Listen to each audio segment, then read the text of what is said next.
Hello dear students, मैं आपका चयन सर आपके अपने इस यूट्यूब चैनल पर आपका स्वागत करता हूं। इस वीडियो में बेटा मैं आपके लिए लेके आया हूं आपके जो हिंदी का जो मेधा का जो बुक है उसका जो अध्याय 9 है उसका जो संपूर्ण जो प्रश्नों के जो उत्तर है आपको इस वीडियो में देखने को मिलेगा। तो मेरे साथ इस पूरी वीडियो में बने रहिए और अभी तक आपने चैनल को सब्सक्राइब नहीं किया तो सब्सक्राइब जरूर कीजिए और बेल आइकन को प्रेस करना ना भूलिए।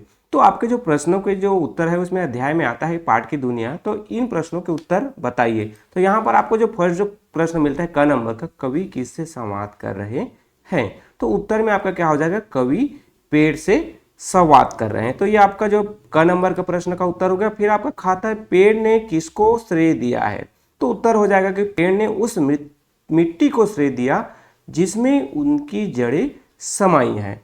फिर आपका अगला आता है पाठ की दुनिया में ही दूसरा नंबर का जो प्रश्न है, इन प्रश्नों के उत्तर लिखिए। उसमें आपका पहला आता है क नंबर का, सूरज और चांद के बारे में कवि ने क्या कहा है, तो उत्तर हो जाएगा सूरज प्रतिदिन उदय होता है और अस्त होता है, इसी प्रकार चांद का आकार प्रतिदिन घटता बढ़ता है।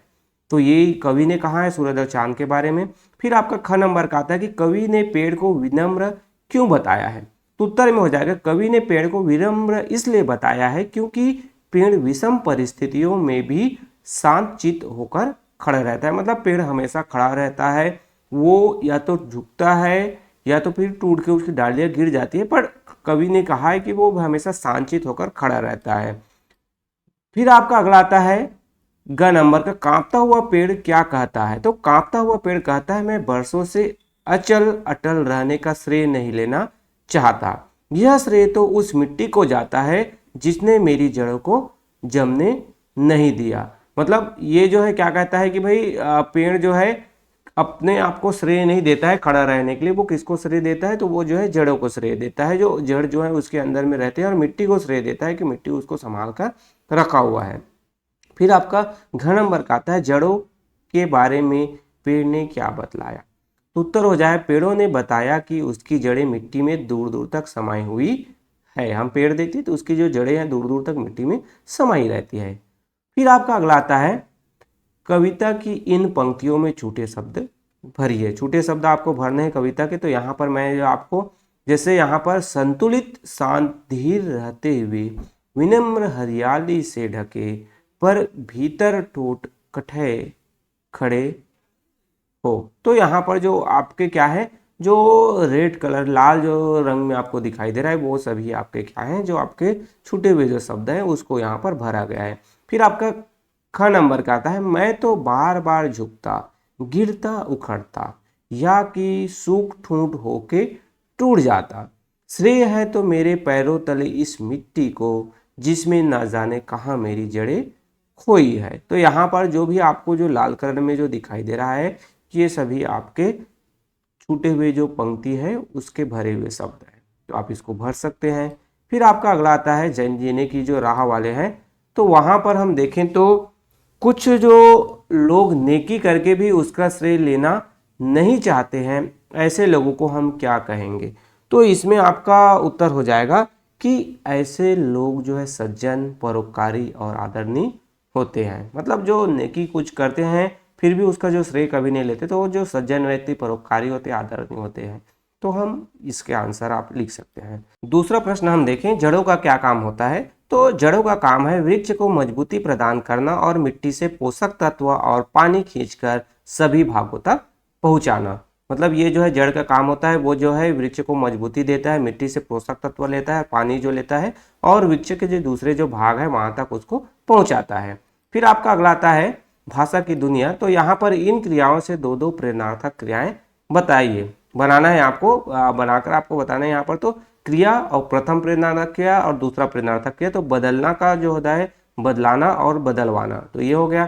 ख नंबर का आता है कहना, कहना है तो उसका कहना और कहलवाना हो गया। फिर आपका भरना है तो भराना और भरवाना हो गया।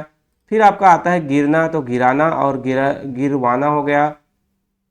अब आपका उखाड़ना तो उखाड़ना और आपका उखड़वाना हो गया। फिर आपका 6 नंबर आता है झुकना का झुकाना झुकवाना हो गया। यहाँ पर आप देख ख नंबर में एक बात ध्यान रखिए, कहना का है कहाना होगा यहाँ ना, यहाँ पर और आ का मात्रा आएगा तो इसको आप थोड़ा ध्यान रख लीजिएगा, कहाना हो जाएगा। फिर आपका अगला आता है इन शब्दों की पहचान संज्ञा या विशेषण के रूप में कीजिए। तो क है दूर, दूर क्या हो जाएगा, विशेषण हो जाएगा। ख है शांत, तो ये भी विशेषण। ग हरियाली, तो ये क्या हो जाएगा, संज्ञा हो जाएगा। विनम्र है तो ये विशेषण हो जाएगा आपका।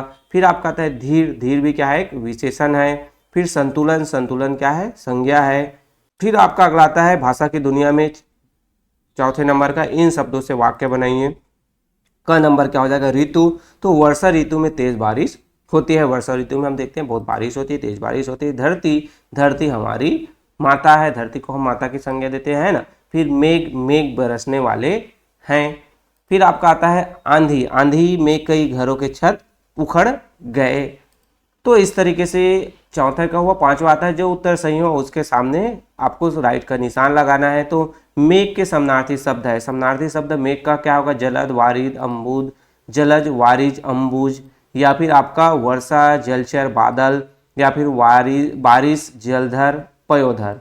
तो आंसर में आपका जलद, वारिद और अम्बुद है, वो जो आपका क्या हो जाएगा, समानार्थी शब्द हो जाएगा। फिर आपका आता है शांत का विलोम शब्द है। शांत में आपका बेचैन, या फिर शांति, या फिर आपका अशांति, या फिर आपका अशांत। तो उत्तर आपका हो जाएगा अशांत हो जाएगा।